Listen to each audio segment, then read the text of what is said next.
কটা বাজে জানো? এখন বাজে 6:15 মতো বাজে। তো ওই যে মাথার পেছনে সূর্য উঠে গেছে। আমি মর্নিং ওয়ার্কে বেরিয়েছি। তো ঘুম থেকে উঠেছিলাম 5:30টায়, কিন্তু ওই বাড়ি থেকে রেডি হয়ে বের হতে হতে 6টা বেজে গেছে। তারপর রাস্তা দিয়ে হেঁটে আস্তে আস্তে দেখা হলো আমার জায়ের সাথে। তো ওর সাথে গল্প করতে করতে দেরি হয়ে গেল। তো দেখো পিছনে কি সুন্দর ফুল ফুটে আছে। ওইগুলো হচ্ছে কি ফুল জানি না, মানে জংলি ফুল। তো ওই জায়ের সাথে অনেকক্ষণ গল্প করলাম। তো এই যে দেখো এখন হাঁটছি রাস্তা দিয়ে। তো এই যে দেখো কি সুন্দর পরিবেশ, একদম খোলা মাঠ। তো আমি প্রত্যেকদিন এই রাস্তা দিয়েই হাঁটি।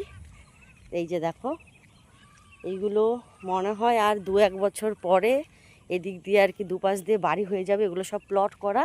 এই যে দেখো চারিদিকে আমার পেছনেও অনেক গলি, এরকম রাস্তা রাস্তা অনেকগুলো গলি আছে। তো যাই হোক, এই গলি দিয়ে এখন চলে যাব একদম সামনে ওই দিকে মাঠে। তো ওই মাঠ দিয়ে একটু হাঁটবো, হাঁটার পর ওই মাঠ দিয়ে আমি বাড়ি চলে যাব। ওই মাঠ দিয়ে আমার বাড়ির সামনে হয়।